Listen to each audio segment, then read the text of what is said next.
Good afternoon, everyone, and welcome to today's webinar, SmartMusic Back to School FAQ. My name is Felicia Elanum, and I will be running everything in the background for our session today. We're thrilled to host today's webinar, and I hope that we can answer all of those lingering questions now that the back to school dust has settled. And so, without further ado, I'd like to introduce our presenters for today. Ted Scalzo is a music educator, having conducted wind ensembles, jazz and marching bands, instrumental lessons, and advanced music composition. Throughout his career in the public schools, he has been an advocate of using technology to enhance and improve student and teacher instructional needs. Ted is currently the education specialist and the clinician for Make Music, living in San Antonio, Texas, performing with several big bands in the area. Marianne White has a background in music education and technology integration.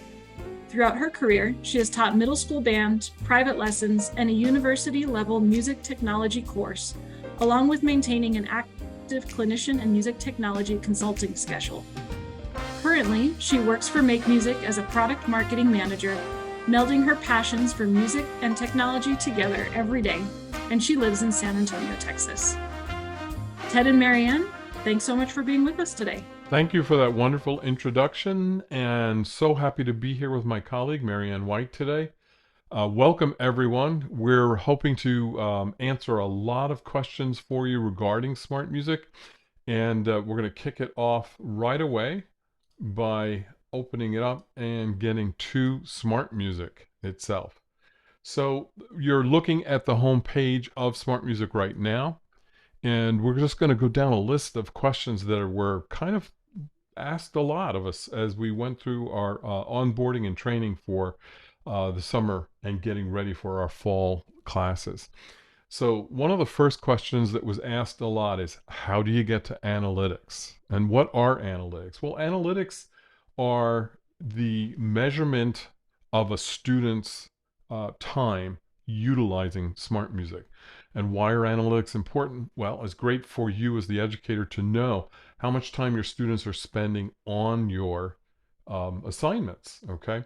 So I'm going to go to a class and you're looking at it. Most people go, well, where are analytics? Well, they're here underneath these practice icons. So if I click on practice, that's going to bring me to analytics, all right? So we're going to wait for some data to load, and there you go. Right away, we have some information here. Now, let's discuss what that information is. Anything in purple is the assignment I gave the student. And how is it measured? That's important to know as well. So Smart Music is giving you the time a student clicks on play and record. Staring at the screen is not measured, okay? So that's something you may want to keep in mind as you develop your assignments. Maybe you make your assignment dependent upon what kind of time you're seeing a student spending on the assignment in Smart Music. Are you grading for a number of minutes, or are you making it that they're distributing their practice time over a bunch of days, which I highly recommend. My high school students, if I said minutes, they would cram all the minutes into the night before. And that's not really what we wanted. So I adjusted that very quickly. So the idea is to get your students to practice over many days and, spend some time at it. So as you're looking at this, again, purple is the assignment, blue is exploration. And I want to just say, it's important for you to note here as I'm looking at the screen, I'm looking at all my classes and all my students. So if I deselect all, now I can get a little more granular, get a little more specific. So let's just look at a specific class. And now let's maybe look at a specific student. Okay, so now I'm looking at just that individual. So if I've made an assignment, and I highly recommend you consider doing this, make an assignment that's dependent on the data you find in analytics. And just a reminder, it's the amount of time they spend clicking the play button and recording. And clicking the play button and listening to me is just as valuable as actually performing and playing. So those are some things to keep in mind as we go along. All right, so this student did a lot of exploring on one day, did an assignment here, it looks like yesterday, all right? And I've got some time here, and it's showing me the amount of time they spent. So 20 minutes were spent, or 18 minutes were spent in exploration, and 20 minutes or 1 minute on my assignment or two. So I don't necessarily look at that as a failure. I want to encourage you to also consider exploration means they're playing, they're exploring, they're at least at a minimum listening to some different material. So analytics is a very important part of your Smart Music subscription, and it's important that you understand how to use it. Now, I'm not done. If you really want to see some more granular work, you click on the actual assigned content and it lets you know exactly what the student opened. All right. And I'm looking at the past 7 days. Let's look at the next 30 days. So now I can see a whole bunch of content that I asked my students to look at. All right. They were doing. This is the assigned content. All right. And I'll just throw it in here. Yeah, I did assign Suzuki violin for a trombone player. Um, it's wonderful recordings. If you are not a string person, you need to equate. Uh, what's the word I want to use? You need to become aware of the Suzuki materials. The recordings in there by Hilary Hahn are outstanding. They're worthy of everyone to listen to. If I were in a general music classroom, I would be having my students listen, clap, play, sing. So it's a great thing. But anyway, I sidestepped. Here are the materials that I'd asked the student to work on over the last 30 days, and clearly they were opened. Now I can look at explored content. So here's a piece that a student opened they were interested in. It's called Rippling Watercolors. So if I notice that when I'm doing an assignment with a student in a comments box, I could shoot back to them, hey, I noticed you opened Rippling Watercolors. Talk to me about that in class tomorrow. All right. What are you interested in? Um, so clearly the student had an interest in the Mario Brothers. Maybe that becomes a reward piece for us, or it's something for us to look at. All right. Now here's an assignment that was given to the students, and they were told to do these warm-ups. All right. And if it's a long-term assignment, it may show up as explored content because I didn't make it an assignment with a grade, so to speak. I just said, I expect you to work on this, and I'm going to look at it in analytics. And maybe they've done it over a period of a week or a month. All right. So explored content, there's a lot of value here, and you can create assignments that actually encourage your students to do even more exploration. The more they play, the better they get. The better they get, the more they want to play. All right. So that's analytics. Again, a reminder. How do you find it? It's not the word analytics. It's here under practice on the home screen. Okay. So another question that's been asked a lot is some people team teach. So they were asking, can I join, can I co-teach a class? And the way Smart Music is orchestrated to work right now, it is only one teacher per class. So you can't really co-teach with a teacher. You could share credentials and go in and see what a student is doing, evaluate assignments. But you can't have two teachers in the same class. With that being said, I didn't want it to go by without letting you know you can join a colleague's class.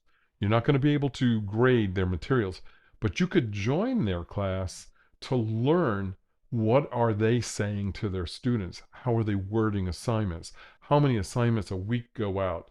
What kind of assignments is my colleague doing? So how do you get there? Well, in our nice new home menu over here on the left, if you scroll down all the way to the bottom, you would see Join Class. All right. Now I've already joined the class, so I actually have a couple of additional tabs on the lower left here. So these are my classes that I have joined by other colleagues. So I'm going to click there to show you what I'm talking about. So I'm in here in these classes as a student. All right. So those are classes that my colleagues are teaching, and I want to be in there, and I'm looking at those inside of SmartMusic, and I'm actually seeing the assignments. If I choose to do so, I could do those assignments as well. If I just go back to the home screen again, it's also available to me up here if I go to Learn. And now this is what a student's homepage looks like. Okay, so these are assignments, okay, given in here. And no, you don't have to do the assignments.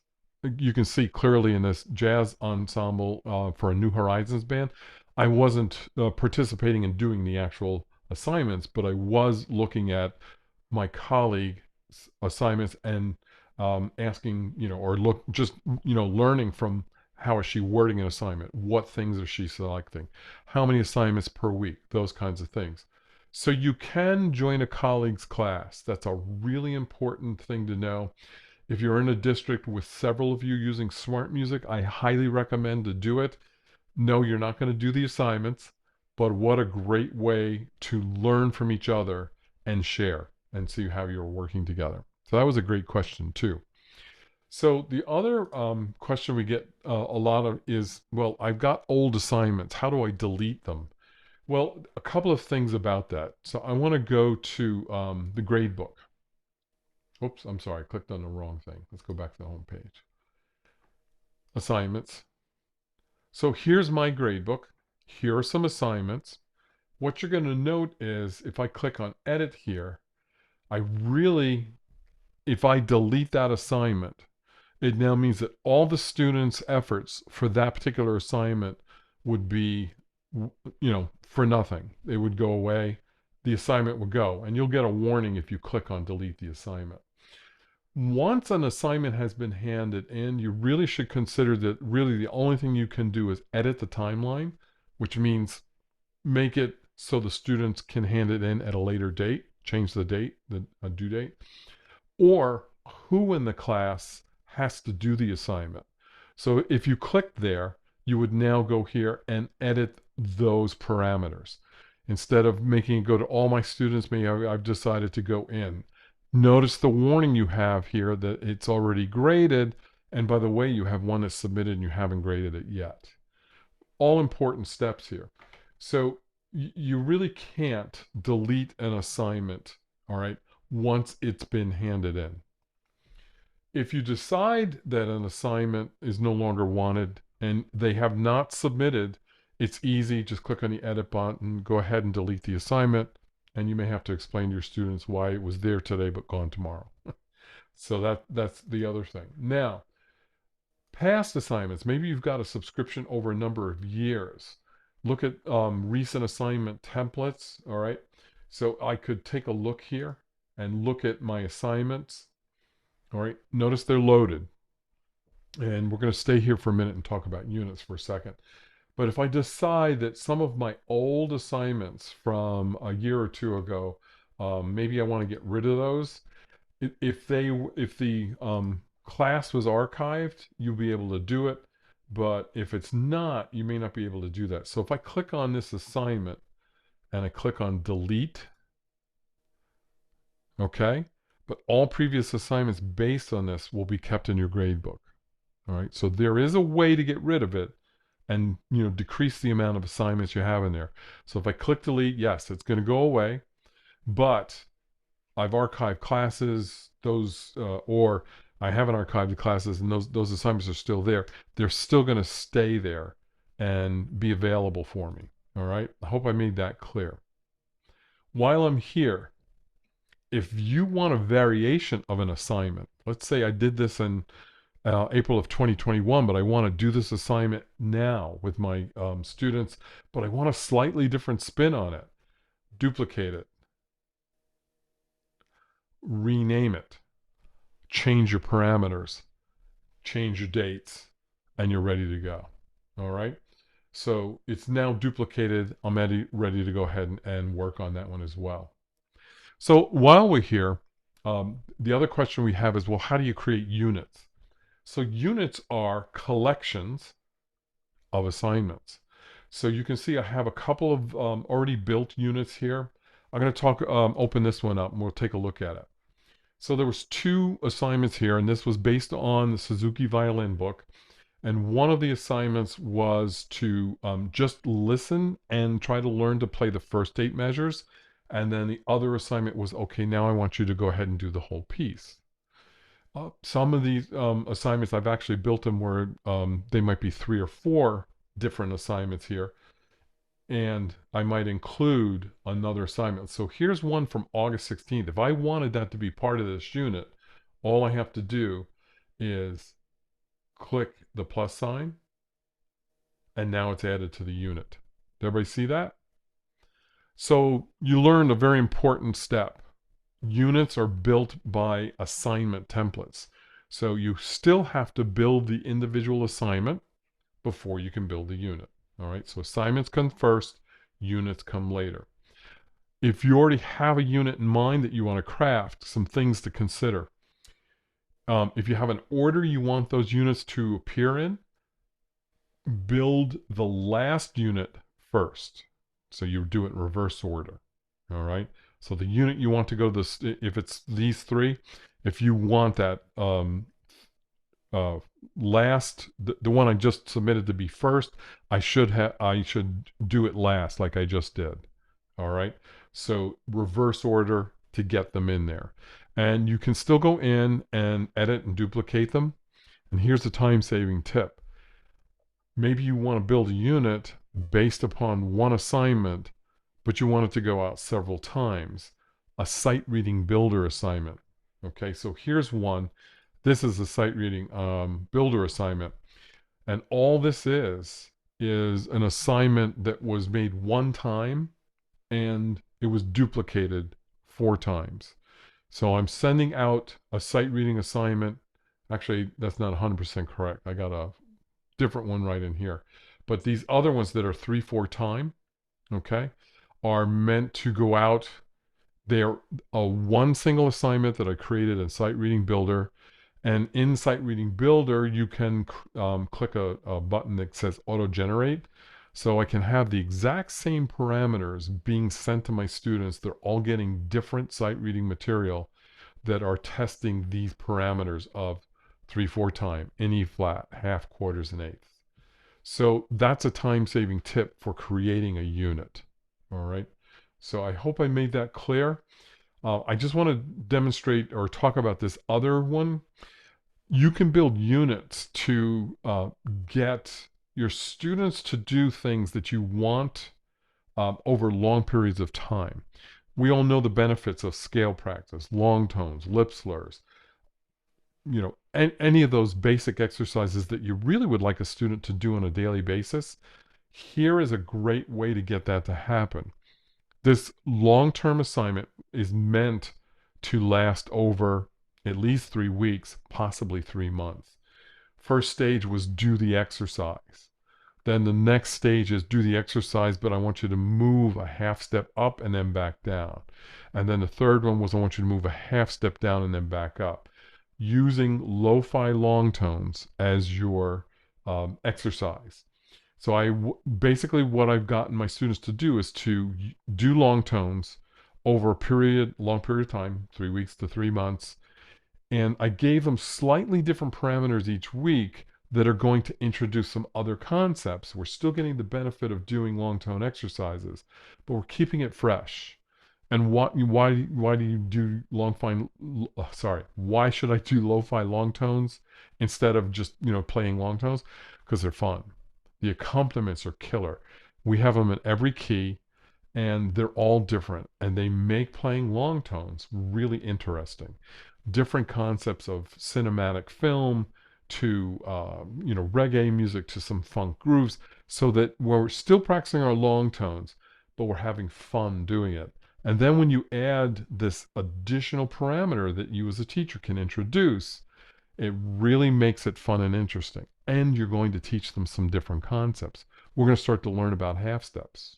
We're really going to get control over our instrument or our voice. Then the next time you could do maybe whole steps, up a whole step, down a whole step. Then you could talk to them about, okay, I want you to just move to the next chord tone in the key. That's another one. And then what I always love to do on this unit as a culminating exercise, and students love it, is say, do not look at the page, close your eyes, and just play what you hear.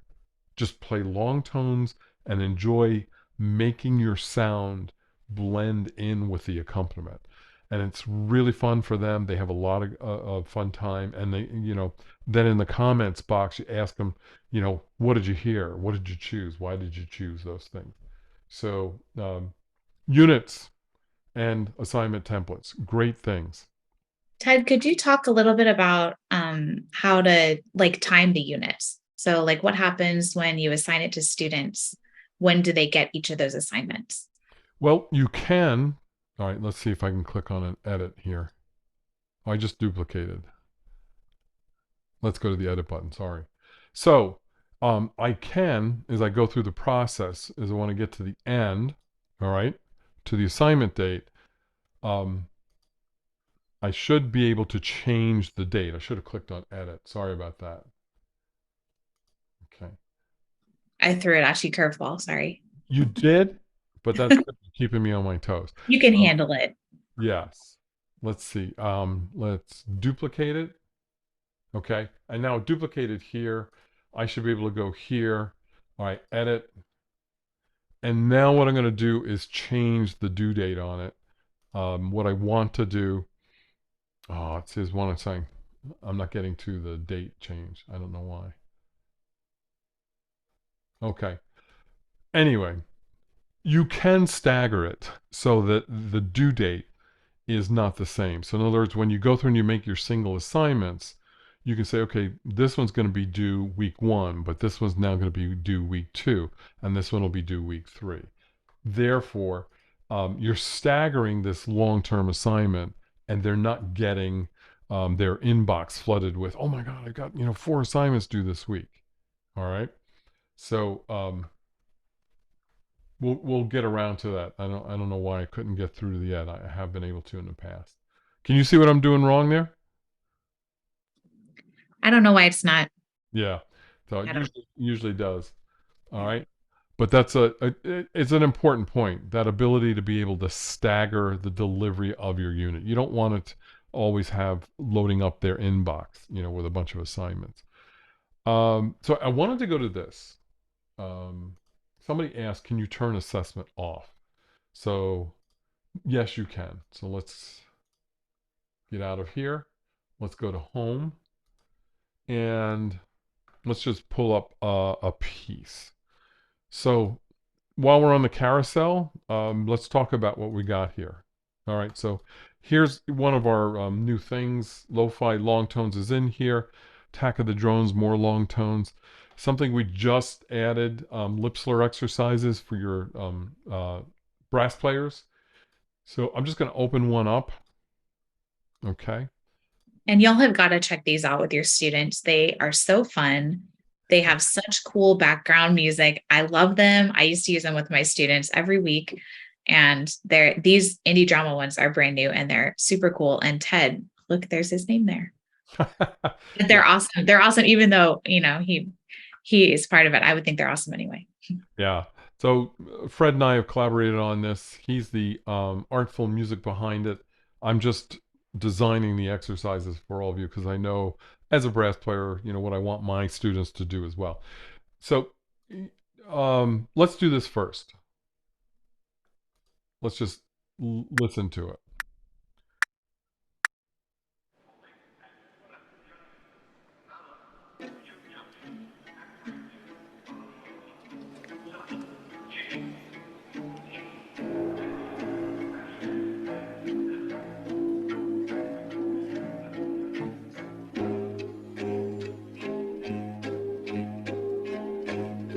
Okay, so you can hear it's an orchestral accompaniment, very symphonic. Each one is different, by the way, as you go through all 9 of the exercises. But I wanted to just start here and let's do an assessment. I'm not going to play my horn right now, but I'm going to vocalize. So I'm going to go ahead. All right, and I'm just going to sing. We'll just do the first 3 notes.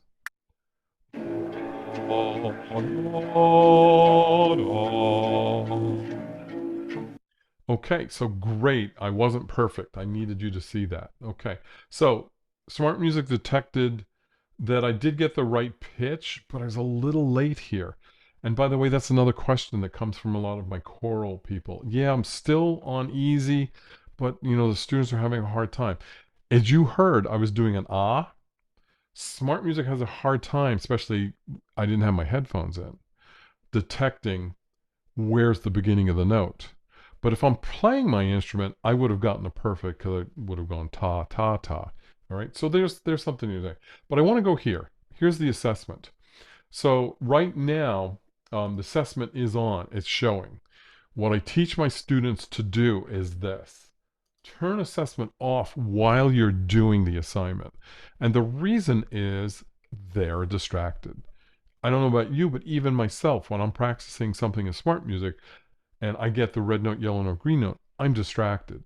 So I turn assessment off, then I go back and I listen to the recording. My debut at the Met will be next week. So anyway, you get the idea. All right. So there's a great tool or I should say a tool, but that's a great tip to teach your students. Turn assessment off. Now, does that mean smart music's not assessing? No, it's still assessing. We'll prove that. Let's go back to my takes, and you'll see, I got a 14% because I didn't do the whole exercise. All right. So it's not showing it, but if I put it back on, it will show it. And you all know that if you have students that have colorblind issues, or you're colorblind issues yourself, you can change it to a colorblind mode and you're able to see it. All right. So we answered a whole bunch of questions there. All right. I want to talk about the next thing, which is method books. Hey, So Ted, yeah. actually, I'm going to interrupt just for a second. I think based on when you were getting to the point where it said assign now and you were saying no, we have a question in the chat from Rich Fanning who asks if students actually receive notifications of assignments when something is assigned to them. No, it shows up here as like if I go to learn, all right, there are my assignments and I have to click on it. So in other words, they're not getting an email notification. So my suggestion is, especially many school districts are using a learning management system. You may want to send out a splash to your students. Hey, I just uploaded an assignment. Da da da da. Here's the dates it's due. It does not do it from within Smart Music. Okay, so that's a very good question. Thank you for interrupting me on that one. Okay, hope I answered it. Now I'm lost. Oh, method books. So, um, as you can tell, method books are important. We made it the largest icon on the homepage for a reason. There are 100 and no, I'm sorry, there are 200, I think now. Let's just look quick. Interactive titles, 190. Okay. So method books are important to us. A lot of us use method books in our classrooms. So the questions that I got asked a lot were, can you pin 2 levels of a method book to the student's home screen? So the answer to that is no. So I understand what they're saying. So if I'm using essential elements, but some of my kids are in 1 and some are in 2, can I pin both those method books? So the answer is no. What you can do though is you can change the method book, pin it different times. You can change it as often as you like. So how would you do that? Go to your class tools, select your class, okay? Go to method book, and then choose the method book you want to have pinned. So if today, we're working on sound innovations and book 1 this week, but let's say I'm going to do something out of book 2 next week, all I have to do is click reset, find the other method book, and now I can add another method book to my student's homepage. And by the way, don't be married to one method book. You have the advantage of using every method book that's in Smart Music, which we just saw is 190. That's a huge amount of material. And by the way, don't be afraid of using vocal materials with your instrumental students. Vocalists, don't be afraid of using some of the instrumental methods. General music teachers, use it all. You have this great repository of fun, exciting, inspirational music. Use it all. So I have actually done Building Beautiful Voices with a high school wind ensemble. We would vocalize it, and then sometimes we would actually play it on our instruments. I might take the first two measures and say, practice these two bars this week. All right. And then we'd be vocalizing those warm ups as the wind ensemble came in. All right. So you can't pin more than one method book. The advantage of pinning a method book to your home page, and it's actually not your home page, it's your student's home page, is so they have quick access to the method book. Don't, just remember you're doing it for them. They can find it quickly. All right. Someone asked, can you assign different method books to different students within the same class? No. But if you found you have 10 students still in book 1 and the other 22 are in book 2, you could create 2 different classes, and that's my suggestion.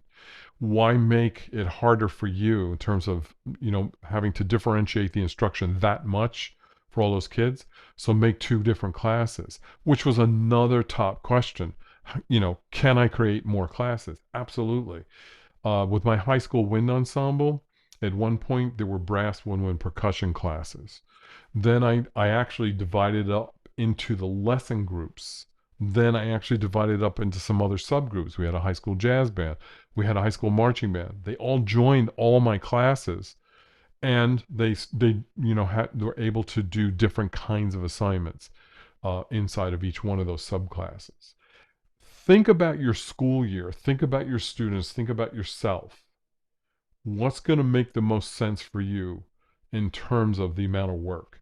So if subdividing that large group into some smaller sections makes your workload a little easier, do it.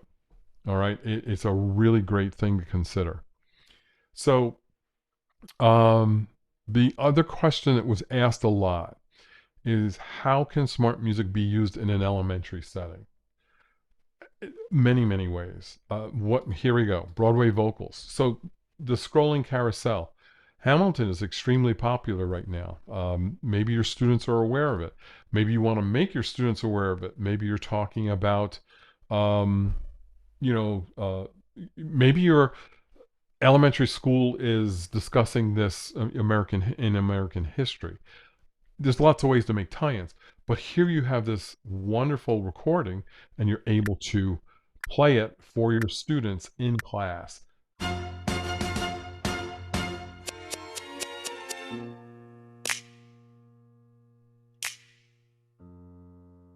Okay, so clearly this is an accompaniment. There are others that do have some vocal things in it. All right, the Suzuki violin stuff that I mentioned, and how am I going to get to some of that? I'm going to go to my library, which is something you all should be aware of, where you can have favorites.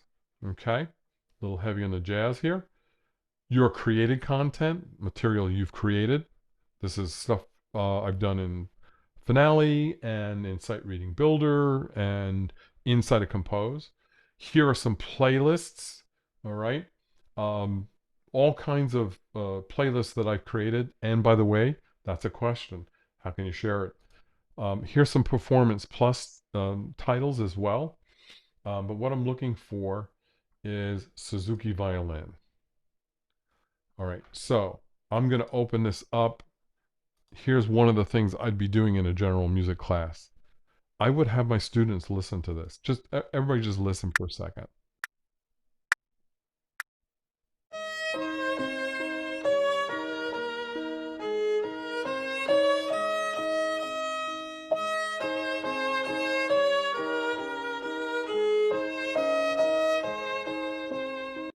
Hilary Hahn, a world-renowned artist, playing a simple folk song, and artfully, beautifully phrased, intonation.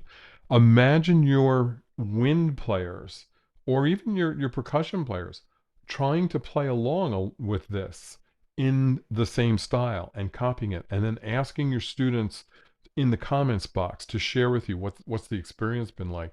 What are you noticing about the performance? What do you notice about your performance now after listening to this, let's say, over a week? So the Suzuki materials, we have them all in there, but I highly recommend you all look at the first 3 violin books, International Edition, and there's some really wonderful advanced material as well, that Augustine Hadalick. If you don't know that name, please Google it, listen to his performances. He is also a world-renowned artist. Our students should be exposed to it. Expose your students to choral material, expose them to orchestral material, expose them to maybe some of the elementary performance pieces that you know your directors are going to be working on, so that they become familiar with it and they start to develop maybe an interest in, oh, I would like to be in the orchestra, I would like to play string instrument. So there's all kinds of possibilities here. You can write your own materials. You can import materials that you have in here. You have the world's largest digital library with notation on the screen. And by the way, it's not just here. If you go to the music catalog, what I really mean to say is let's do this. Let's do a search, concert and contest. We have interactive titles that have accompaniments, but we also have a whole ton of digital material in here, that you could open something up and have your students look at it and possibly clap along and do the rhythms. All kinds of possibilities. You just got to get in there, kick the tires, search, look at what's going on inside the materials. The other thing, do you get a new class code every year with a new subscription? What you do get is the ability to create a new class, and as many classes as you want. Every time you create a new class, it becomes it has a unique class code. All right. So this class, all right, I should have gone to admin. I'm sorry. Admin. Every one of the classes has a unique code, right? See the unique code. If I need to create another class for this year, I simply click this and I go through the process and another new code is going to be generated. So that question is a good one, and we just kind of answered it. How did students view playlists? I'm going to go back to, notice where I got mine from. I could have clicked on homepage too. So if I decide to share something, like here's one for social emotional learning on a choral, I may send these out and ask my students to listen to them. So how do I get that playlist to them? I simply click on the share button and I'm able to share that with them. Now, this is not my list, so I can't share somebody else's playlist, but I can share mine. So here's the one I was looking for. So listening, this is an assignment I've created for social emotional learning. I want my students to listen to these 4, and in the comments box on Fanfare Heroica, they're going to listen to it, and then tell me about each 4 of the pieces in the comments box. How do I get it to my students? I click on the share button. I copy the link. I go to my learning management system where I'm able to send an email to my entire organization. I paste that link in. It goes to my students.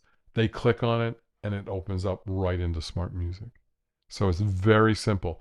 And playlists, by the way, are your tool for getting your students material that you don't necessarily have to assign. And then you just tell them to go ahead and look at this stuff, to listen to it, practice with it. And you're going to check the analytics to see what they're doing, okay? We did cover multiple classes. You understand that SmartMusic is an application that works in the Chrome browser only. That's one of the questions we get asked a lot. And it has to be the latest version of Chrome, by the way. And I think at this time, what I'm going to do is stop talking and turn it over to Marianne and let her answer a few questions. So kind of to go off of that last point of yours, Ted, a question that we get a lot is, do we have an app?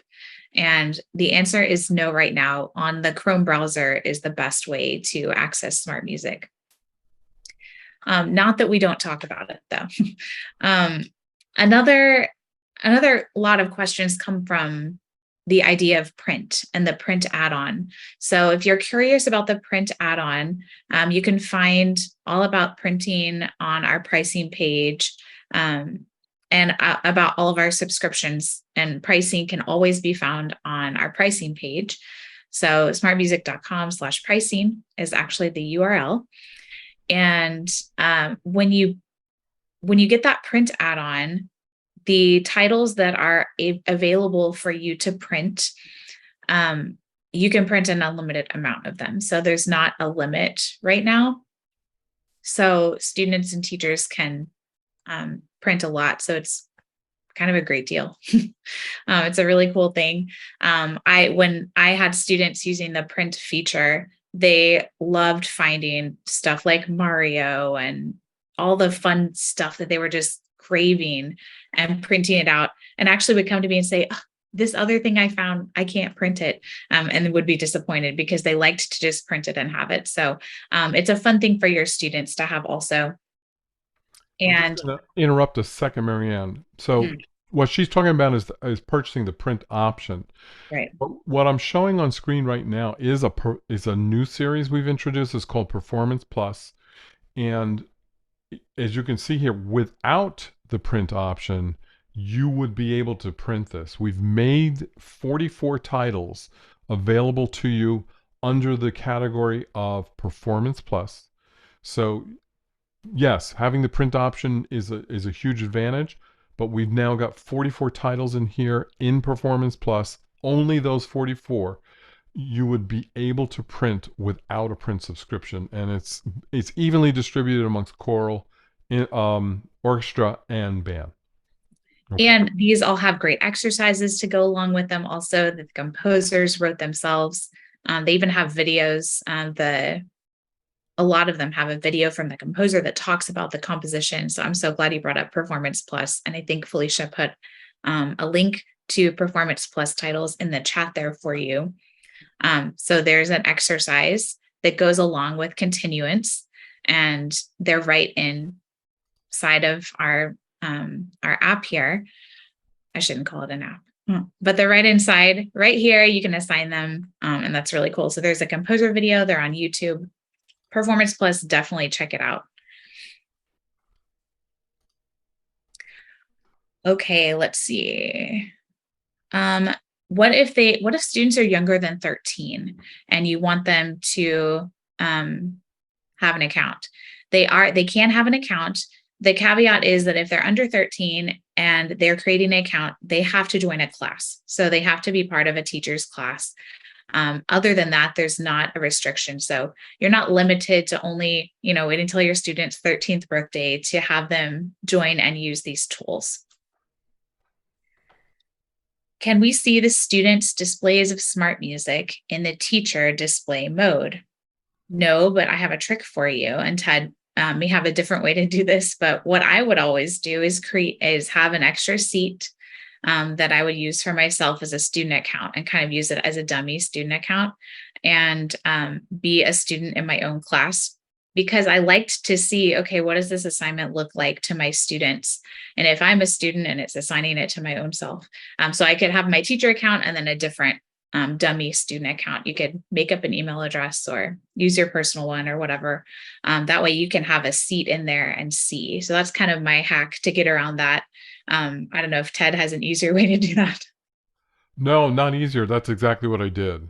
But the good news is the new version of Chrome would allow you to have one tab open with your teacher account and one tab open with your student account.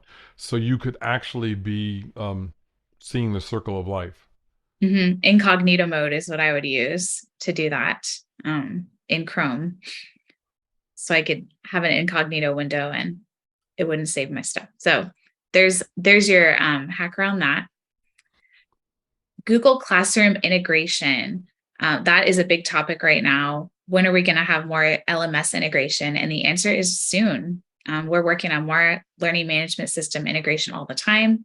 We added single sign-on for Canvas, Schoology, and Google Classroom earlier this year, which is awesome. Now your students don't have to remember their passwords because they have to sign into 10,000 things. So that's great. And we are continuing to work on further integrations. So that is really exciting. We talked a little bit about notification for students. I know we had that question earlier. about, do they get a notification? And that's something else that we talk about, improving. So right now they just see it on that home screen. But we're hoping that gets, improved in the future. And with our learning management system integrations, that should help also. Let's talk about choral and voice choices. So could you open up something, Ted, that is vocal? And this is kind of a thing that you'll have to train your students to do if you're if you teach choir or you teach vocal students. The naming conventions of our parts matches our system that we use to put all the music into SmartMusic. And it's kind of a crazy and amazing process how they do it. And they have to title things that fit, like treble voice, bass voice. So it looks like if you click on treble voice, then there's multiple parts, alto and soprano. So you'll have to kind of train your students on how to find their part. And it might be different for different pieces. It might be different for different times of the year, depending especially on the grade level that you teach. So it looks kind of funny, but it's because we put new music in every single day, and this matches that system.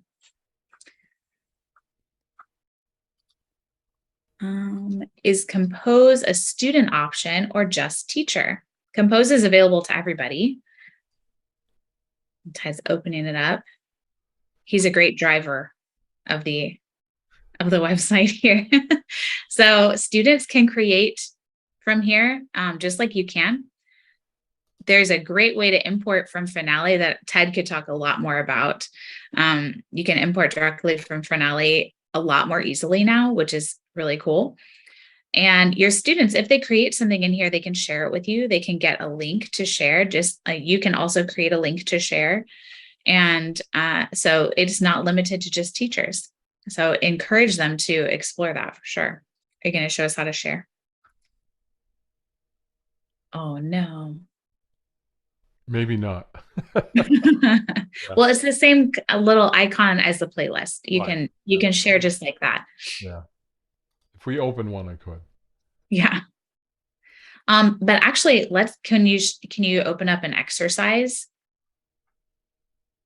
Like a scale exercise. Sorry, I'm jumping right on. So I'm going back to the home screen to my exercises. We have a lot of exercises in here. And a lot of them are available with even free accounts, so that's cool. So we opened up a scale exercise. When you are in there, it's in its original key. But when you click on display up at the top, you can change to any key signature you want, which is really amazing. People ask for this for every piece in the library, and it's not available for every piece yet, but it is for these exercises. So you can assign any key to any of these exercises. It's kind of hidden though under display. So remember to click on display, and then you can change that key signature. You could train your students to do that also and practice that way. Private lesson staff. So could this work with private lesson staff? I'm sure, Ted, you have some thoughts on this also, but you could absolutely have your private lessons staff in your organization as teachers, and they could have their private lesson students that are yours in their own SmartMusic class. They may not want to give assignments like that, but you certainly could have them, help their students explore different repertoire. We have tons of high quality solos in here that private lesson teachers could assign or explore with students. And like we were talking about earlier, that accompaniment quality is great. So why don't you pick one to open up, and then we can show how you can slow down practice, because that is new and improved.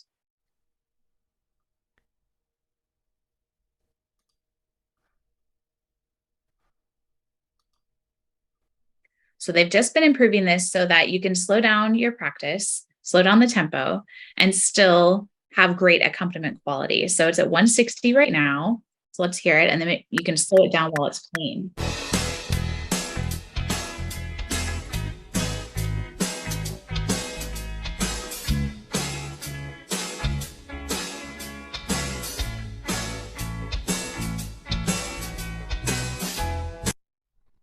So it still sounds pretty good, even though it was slowed way, way down. So you can now not really suffer as much when you have to change the tempo. So that's really exciting. That's a great feature for private lessons as well, because hopefully your private lesson staff is teaching students to slow their tempo down, right? There's a question about, what are you opening? You want to do it on this one too? let's it because this is a crazy tempo. Check this out. Yeah. Okay. And honestly, this is a piece that I struggle with the big bands here in San Antonio. And yes, we try to do this tempo.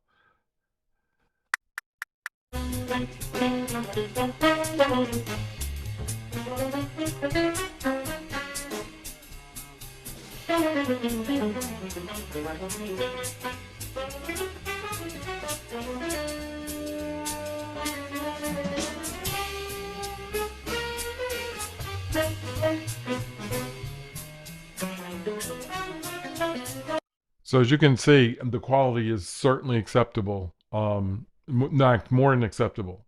It's great. Yeah, this is a major change. Yeah, I know I've been nerding out about this all week. This just went live a few days ago. So that's super exciting. One more question, and then we'll look and see if there are any further ones from the chat, is that can you print the sight reading exercises? And at this time, you can't print them, but you can create great templates, and you can send those out to your students based on whatever parameters that you want. And they can just keep doing it to their heart's content. They can keep refreshing it over and over again and get a different exercise every time that's within those parameters for you. This is also a great thing to project on your screen during class. You can do sight reading on your screen. You may have to limit it to just a few measures at a time, but like this, you could project up on your big screen. And you can adjust the ensemble type to, if you only have 4 instruments in your class, just show those 4 that you have. And it's generating a brand new one every single time. Yep. So super cool. Ted just did like 14 of them. That's crazy. And it takes no time. Yeah, it's important for everyone to understand that when you send out one of these sight reading builder outlines to your students, student 1 might get this, student 2 is getting this, student 3 is getting this. That's the beauty of this. And if you save this with the parameters in your name, which I highly recommend, you've now got, one assignment that you can keep reassigning with the guarantee that they're going to be constantly challenged on those parameters. This is a game changer. Definitely. And it's just evergreen because they get a new one every time. So they could do it over and over and over again. Great. Well, let's check and see with Felicia if there are any other questions for us today. I don't see any more in the chat, so I think you guys have been very thorough. You covered a lot of questions that we had prior to this session. So I'll let you guys finish out with any more if you have any on your list, and then I'll send people on their way. Okay, I think we got through the list. Yeah, I think we've exhausted the list, and I just want to say to all of you that attended today, thank you for being here. And then most importantly, thank you for continuing to be music educators. More than ever, your students need you, and it's an important part of their lives, just bottom line. As a retired teacher, I constantly hear from my students how much music and band and those classes meant to them throughout their careers. And I hear that from teachers and higher ed professors as well, all across the country. So thank you. And we appreciate you being here. And keep checking back, because we're not done. There's all kinds of new things coming. And there's just a whole bunch of fun, cool things going to be happening with SmartMusic over the next few months, weeks, days. So Stay tuned. We have a lot more for you. I do want to thank Felicia for hosting today. I want to thank having Marianne along with us. It's great having somebody who is, fresh out of the classroom, and has, obviously embraced technology for music education as well, and doing a wonderful job here with us as well. So thank you all for being here. We hope you enjoyed today's presentation. Please come back. We have more. Check out our website. There's more things for you to come in terms of presentations. I know we have one on Monday afternoon that I would highly recommend everybody take a look at, sponsored by Brian Baumages. So thank you once again. And at this time, I think we'll close it out and say goodbye. Thanks, everybody.